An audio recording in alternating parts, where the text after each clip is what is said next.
Hello everybody, this is the 2017 near total eclipse of the sun, and I'm trying to make a recording of it. Don't know if it's coming off good because I could hardly see the screen of my phone right now because it's totally dark now. Not dark. It's not dark outside, but my phone screen, because of the bright light out here, is kind of dark.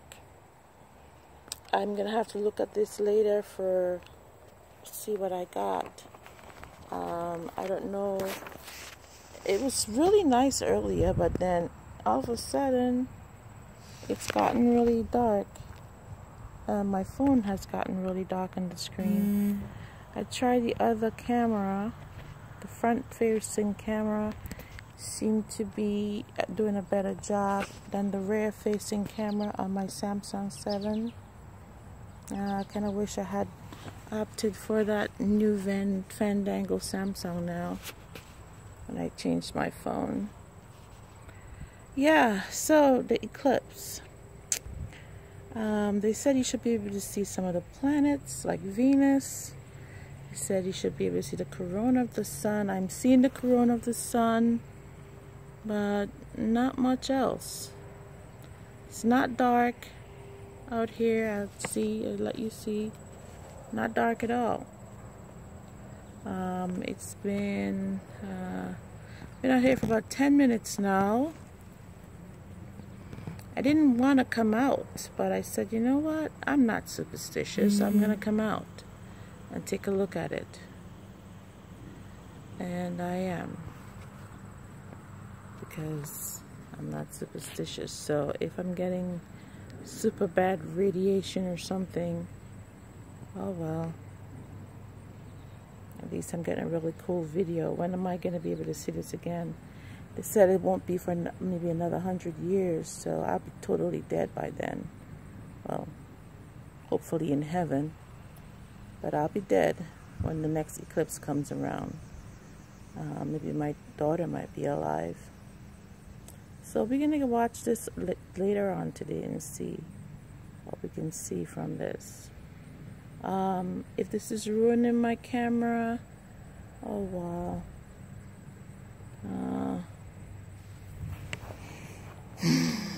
Maybe it is ruining my camera because I can't hardly see now.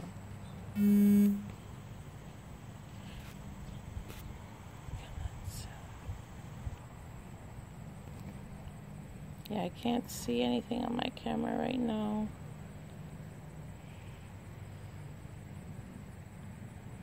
It is ruining my camera, I guess. That totally sucks. I tried making a pinhole camera to view the eclipse, but it was, by the time I got around to it, I couldn't see it. Jesus, you're beautiful, God. You have done so much for us, and you have just made this world beautiful for us. Thank you for your many mercies and your grace. Thank you for your creative power that has created such a wonderful world for us. Thank you, Father. Thank you so much. We cannot imagine how great and how deep and how wide is your love, and how merciful, how bountiful is your mercy. But days like this, we can just take a snippet and see who you are and what you are. And it just, people who say there is no God, I don't know, gives you time for pause when you see stuff like this, doesn't it? And if there is no God, I don't know.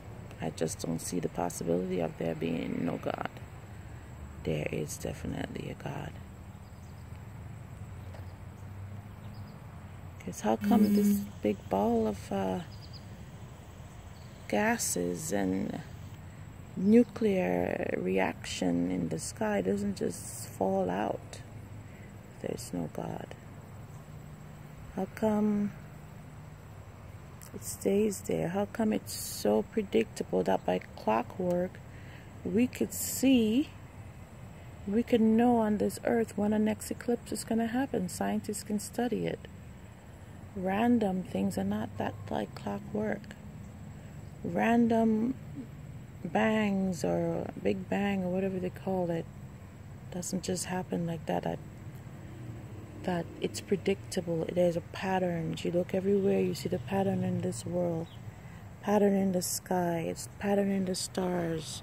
Since ancient times, 80% of this planet, 90% of this planet believe there is some sort of God. And those who do not, it's like me,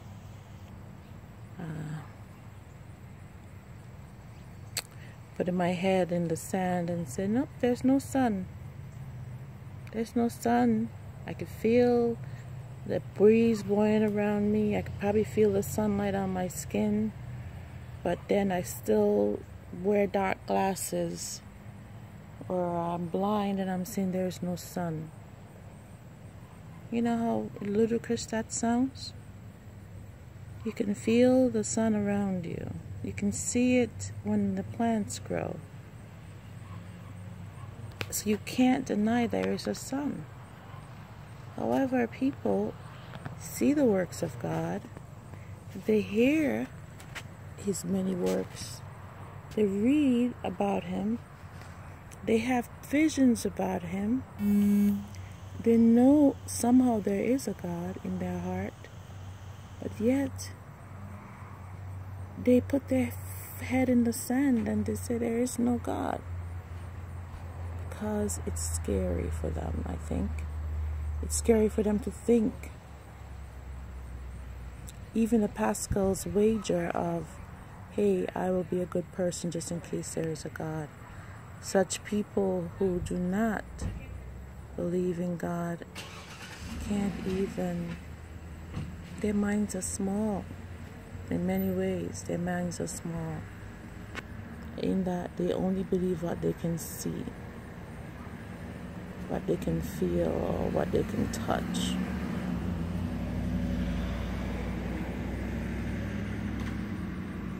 Well, today God is telling you, see.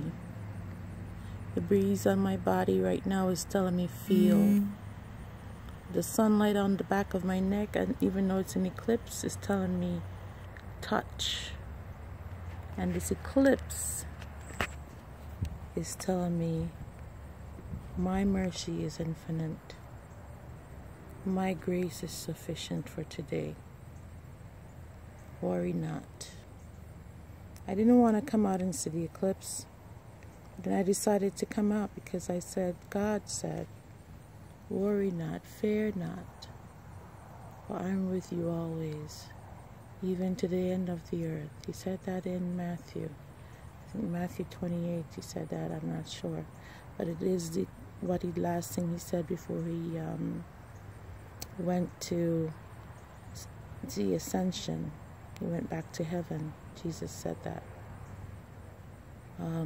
Jesus and the Blessed Mother wants us to know that there is a God and that He loves us. And Jesus is the Son of God who came, who died for us, who paid the price of sin for us so that we can believe and that we can follow Him and we can receive His mercy and live not in fear and live not in condemnation, but live a full and abundant life to His glory, forever and ever to His glory. We're going to live forever whether we want it or not. We are. Our soul is eternal. However, we can choose by how we live this life and by whom we choose to live this life for as we are alive today. We choose where we will spend eternity. Will we spend eternity in a place of rest, close to our Maker, close to the one who loves us to the point of giving up his life for us? Or are we going to spend eternity in a place of desolation, in a place where there is no peace, in a place where there is no respite from suffering, in a place where God can never be and where there will be no God? Those who say there is no God, do you want to take that chance? Really? Really? You really want to live your life and not do anything, even the little things, even the little tiny things, take care of the poor, live as a faithful person who believes that there is a higher power, who believes that there, is something more than this life? You want to live that? You want to take that chance? Really? Then why are you buying car insurance and auto insurance and home insurance and all those type of things if you can't take the real insurance that you need, the insurance that for your own life, that you will have a life even after death? Your soul will be held to an account. I don't know why I'm saying these things. This is not what I was planning to say today at all. Not what I was planning to talk about. I wasn't even planning to talk about anything in this video.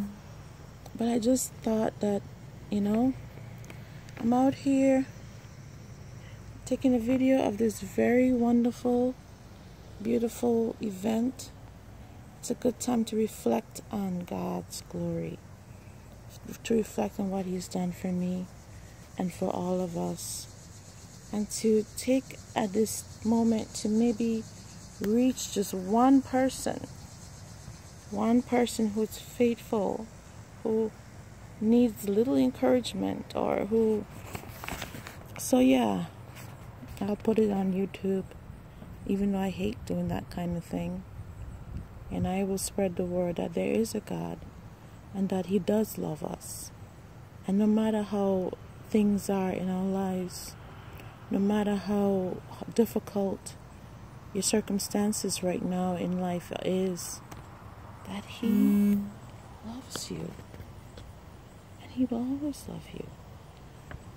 You are important just because you are. You're not human doings, you're human being. Being makes you important and special and wonderful, just who you are. You don't have to have a lot of money. You don't have to have a lot of things. You don't have to have beauty beyond, renown. You don't have to have any of that stuff to make you special. Accept the true gift of life that God has given you. Accept it and know that he is God, and you do have a Father. Those of us whose father was not always in our lives, either by divorce or death or just separation in the family, whatever reason our fathers were not in our lives, our human father may not have been in our lives, but our heavenly Father was always in our lives. Those of you who had no moms in our lives, he gave you his mom for his mom. When he said on his cross, "Woman, behold your son, and son, behold your mother," he didn't mean it for the Apostle John only. He meant it for all of us who believe in him. That we can see Mary as an example to follow. We could see her as someone who is attainable for us if the Son of God is a bit too much for us to handle sometimes. Calling on her and asking her for her prayers helps. I had a hard time with that many years. calling and asking for the intercession of the Blessed Mother. When Jesus said, "Come to me, I'm the intercessor." But he asked all of us to pray for each other, didn't he? So she's co-redemptrix, meaning she was the first disciple to said, "Yes, I will. Yes, I will." When the angel of the Lord said to Mary, "You shall bear a son and you shall call him Emmanuel," which means God with us, she said yes. A young, maybe 13 or 14-year-old girl said, "Yes, do unto me according to your word," as it says in Luke chapter 2. And that is a tremendous grace that she was given to be able to do that. To be able to, that's why we call her immaculate, full of grace, free of sin. However, some people don't believe that, and I am not going to argue with you. It's not about that. But I'm saying that to those who can believe that. The Son of God gave us his mother. So those of us who feel motherless can know that we have a mother. And those of us who need an intercessor and a partner to walk through this life with, know that we always have someone to whom to go to pray for. We could pray for us. When we don't have a friend, we can ask to pray for us. She can be your friend to pray for. Jesus is your friend to pray for you and to be there for you. That's why God incarnated himself through Jesus Christ, so that we will have somebody who is accessible. That's why he used a young Jewish girl 2,000, 3,000 years ago, almost 2,000 years ago, 2 millennia ago, to do this. He could have done it many other ways, but he chose this young girl and he prepared her from birth because he knew what she would have to do. And even then, he gave her free will. So today you have free will. Everybody has free will. As this eclipse roll across the sky, where would you be when it's midnight in your life? When the sun is totally covered, the reflection of the moon has totally covered the sun, or the shadow of the moon. When the shadows totally cover you, where would you be? Would you be in the arms of God, or would you be somewhere in total desolation from him? I want to be in the arms of God. I don't want to be in desolation. I don't want to experience even a smidgen of what I've experienced on this earth once I leave this earth. But, we might still have some things we may have to work off. But hopefully I won't have that. I won't have to go through so much purgation or purgatory or stuff like that. But when I go, I'll be in his arms, and I'll see the Blessed Mother, and I'll see Jesus, and I'll see all the saints who have been praying and rooting for me all my life. I'm looking forward to that. I'm looking forward to that. I really am. And I don't know what you're looking forward to.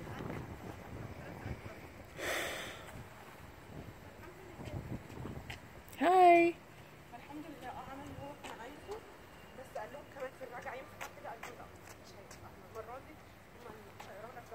Somebody is jogging by in my neighborhood. So I don't know if the eclipse happened already because I can't see it.